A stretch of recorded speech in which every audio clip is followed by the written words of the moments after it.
नमस्कार, power education पर आपका वेलकम। आज की क्लास आपके लिए बहुत ही शानदार होने वाली है। आज मैं आपको करवाने वाला हूं जो एसएससी जीडी में जो क्वेश्चन पूछे जा रहे हैं। आपको पता है कि 20 फरवरी से एग्जाम स्टार्ट था एसएससी जीडी का और 7 मार्च तक चलने वाला था, ठीक है, जो आपके 7 मार्च तक चलेगा, ठीक है। तो इसमें 20 फरवरी से लेके और कम से कम फरवरी में जो क्वेश्चन पूछे गए हैं, क्योंकि मार्च के में इसमें इंक्लूड नहीं है, ठीक है, मार्च के नहीं है इसमें। और जो फरवरी से लेके फरवरी में जितने भी एग्जाम हुए 9-10 दिन तक, वो सभी क्वेश्चन मैं आपको इसमें करवाने वाला हूँ। कौन कौन से क्वेश्चन ज़्यादातर इसमें पूछे जा रहे हैं, ठीक है, वो आपको पढ़ के जाना आने वाले समय में, ठीक है। और सभी क्वेश्चन आने वाली एग्जामों के लिए भी बहुत ही इंपॉर्टेंट है, तो इनको आपको एक बार देख लेना, ठीक है। तो इसमें पूछा गया था, एक क्वेश्चन पूछा गया था, कोई शिफ्ट में पूछा गया था, कथक सम्राट किसे कहा जाता है। तो आपको पता होना होगा, इसका राइट आंसर हो जाएगा बिरजू महाराज। आपको ध्यान में रखना होगा, यानी इसका राइट आंसर बिरजू महाराज होगा। ऐसे ऑप्शन आपको एग्जाम में देखने को मिलेंगे, ठीक है। तो इससे बिरजू महाराज के अलावा कई और भी होते हैं, ठीक है, यानी पंडित ब्रजमोहन नाथ मिश्रा महाराज, बिरजू महाराज कथक नृत्य के रूप में स्वामी, ये सभी से रिलेटेड है, कथक से संबंधित है, इनको आपको ध्यान रखना होगा। कथक एक शास्त्रीय नृत्य है, ठीक है, आपको ध्यान रखना होगा, जो किससे संबंधित है, उत्तर प्रदेश से संबंधित है, ठीक है। ऐसा क्वेश्चन एग्जाम में देखने को मिला है, ठीक है। इसके बाद देखिए इसमें कुछ और फैक्ट देख लेते हैं। ये लखनऊ के कलिका घराना से संबंधित है, ठीक है। ये घराना से भी क्वेश्चन एकदम आपसे पूछा जा रहा है, ठीक है, यानी शास्त्र नृत्य का नाम दे देंगे या किसी व्यक्ति का नाम दे देंगे, ये कौन से घराने से संबंधित है, ऐसा भी एग्जाम में पूछा जा रहा है, ठीक है। तो ऐसे भी आपको देख के चलना है, ठीक है। फिर देखिए इसमें बिरजू महाराज एक प्रसिद्ध कथक नृत्य परिवार में पैदा हुए थे, ठीक है। देश के सर्वोच्च नागरिक सम्मान पद्म विभूषण 1986 में शहीद प्रदर्शन कला में उनके योगदान के लिए उन्हें पुरस्कार भी मिल चुका है, ठीक है। ऐसा भी आपको ध्यान में रखना होगा, क्योंकि पुरस्कार से भी एग्जाम में क्वेश्चन पूछा जा रहा है, ठीक है। इसके बाद देखिए ये क्वेश्चन पूछा गया क्वेश्चन है, केंद्रीय सशक्त आयोग के अध्यक्ष कौन है। तो ऐसे क्वेश्चन भी एग्जाम में देखने को मिल रहे हैं। तो श्री प्रवीण कुमार श्रीवास्तव है, ये भी एग्जाम में पूछा गया क्वेश्चन है, ठीक है। इसके बाद देखिए भारत सरकार ने 28 दिसंबर 2022 को सशक्त आयुक्त प्रवीण कुमार को श्री वास्तव की कार्रवाई केंद्रीय सशक्त आयोग सीबीवीसी की नियुक्त की गई थे। सीबीसी की मौजूदगी में सुरेश एन पाटिल ने 24 दिसंबर 2022 को अपने कार्यकाल पूरा किया था। प्रवीण कुमार श्रीवास्तव असम मेघालय केंद्र के 1988 बैच में सेवानिवृत्त भारतीय प्रशासनिक सेवा के अधिकारी, यानी कि ये आईएएस अधिकारी है, आईएएस अधिकारी है, ठीक है। ये आपको ध्यान में रखना होगा, ठीक है। फिर देखिए 31 जनवरी 2022 को सेवानिवृत्त हुए थे 2022 में, ठीक है। फिर ऐसा क्वेश्चन एग्जाम में देखने को मिल रहा है, सुल्तान जोहर कप 2023 में किसने जीता था। तो ऐसा एग्जाम में आपसे पूछा जा रहा था, आपको ध्यान रखना होगा, जर्मनी ने जीता था ये, ठीक है। ऐसा क्वेश्चन भी एग्जाम में देखने को मिला है। तो ऐसे क्वेश्चनों को, इनसे रिलेटेड जो भी क्वेश्चन बनते हैं उनको पढ़ के जाना है आपको, ठीक है। फिर देखिए फाइनल मैच में जर्मनी पेनल्टी शूटआउट में ऑस्ट्रेलिया को 3-2 यानी 3 में से 1 हराकर स्वर्ण पदक हासिल किया और 11वां सुल्तान जोहर कप चैंपियन बना था, ठीक है। भारत के सेमीफाइनल में जर्मनी के हाथों में करल हार का सामना करना पड़ा, लेकिन उन्होंने वापसी करते हुए कश्यप पद हासिल कर लिया था, ठीक है। तो ये बातें भी आपको ध्यान में रखनी होगी, इनके फैक्ट इसलिए लिए जा रहे हैं क्योंकि एग्जाम में फैक्टों से भी क्वेश्चन मिलते हैं आपको, ठीक है।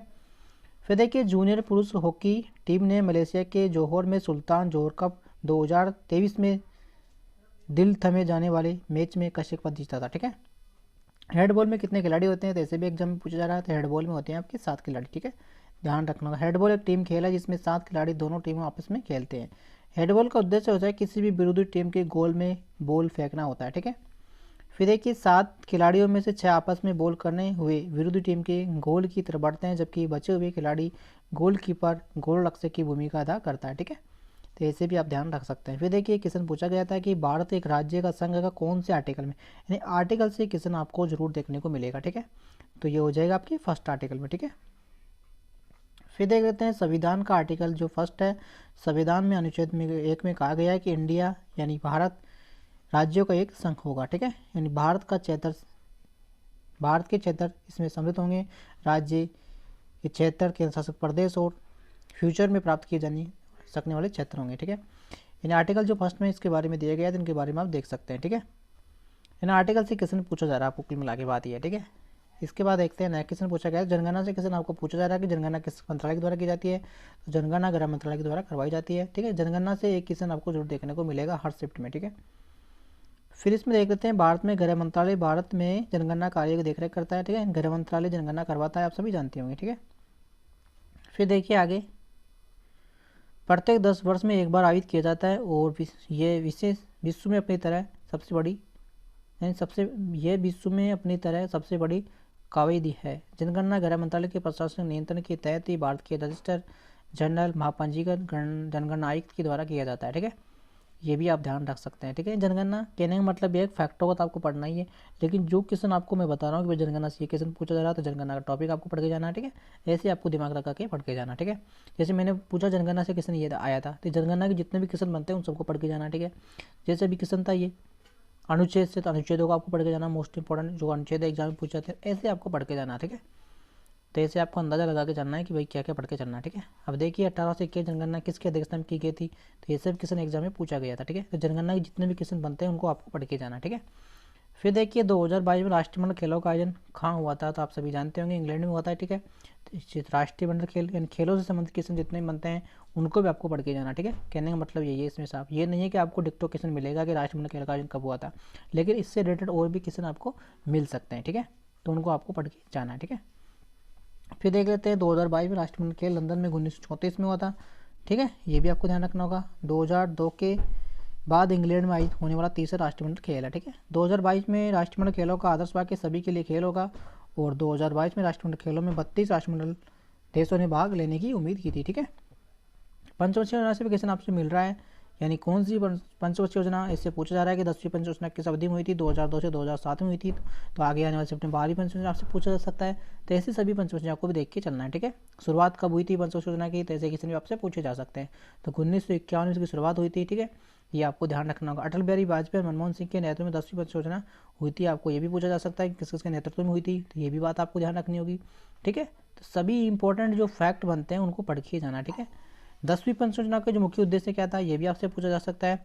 इस योजना का लक्ष्य लगभग इस जनगणना का लक्ष्य अलग 10 वर्षों में भारत के प्रति अगले 10 वर्षों में जो भारत की जो प्रति आई थी उसको दुगना करने से था। ठीक है, 2012 में गरीबी का अनुपात 15% से कम करना था। ठीक है, इसका विकल्प उद्देश्य 8.0 था, लेकिन 7.6 ही हासिल कर पाए थे। ठीक है, तो ऐसी जानकारी आपको पढ़ के चलनी है। ठीक है, फिर देखिए ऐसा क्वेश्चन भी आपको मिलेगा पंडित रविशंकर द्वारा, यानी कि ये कौन से यंत्र से संबंधित है, कौन से यंत्र बजाते हैं, जिनको आपको ध्यान रखना होगा। तो सितार वादक हो जाएंगे, कौन से वादक है, सितार वादक हो जाएंगे।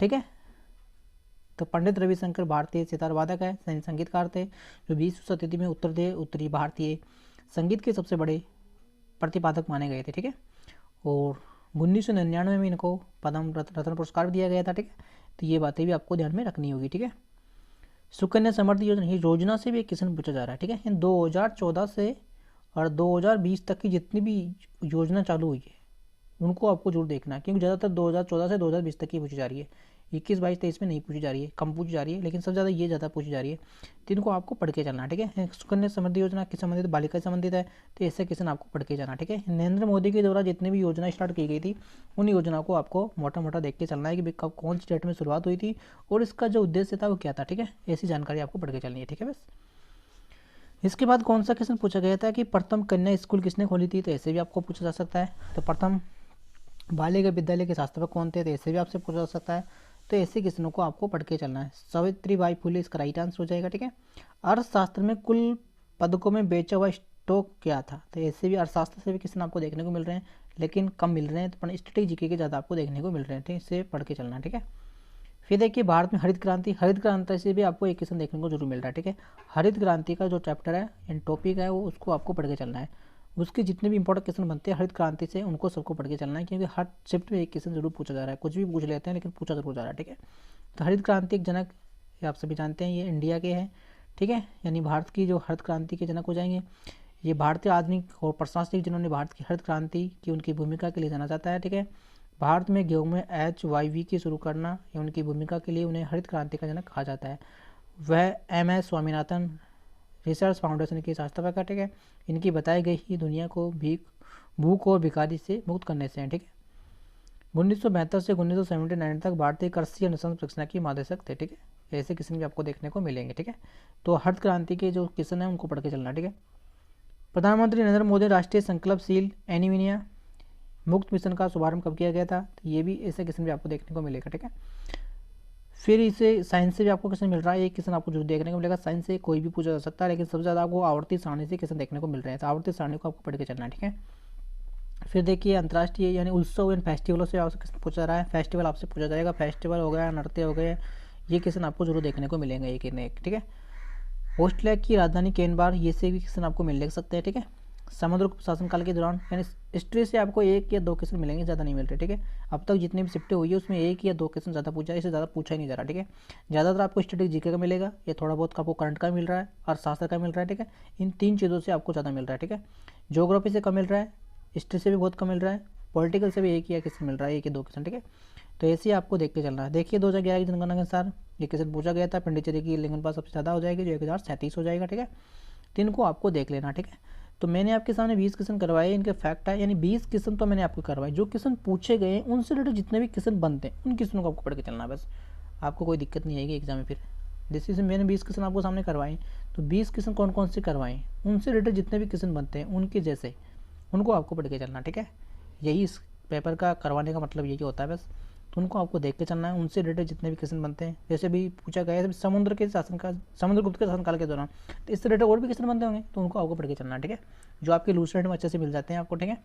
तो उनको आप पढ़ लीजिए एक बार, यही इस वीडियो करवाने का। डिक्टो क्वेश्चन आपको नहीं मिलेगा, देखिए आप जानते हैं इस बात को, ठीक है। और मैं उम्मीद करता हूँ कि आपको वीडियो अच्छा लगा होगा। आपको ये हर दिन ऐसे वीडियो लाते रहेंगे। और स्टैटिक जीके का वीडियो एक मैंने इस पर डाल दिया, उसको आप देख सकते हैं, ठीक है। तो आज की वीडियो हम यही खत्म करते हैं। आपका थैंक यू, फिर नेक्स्ट वीडियो आपसे फिर मिलते हैं।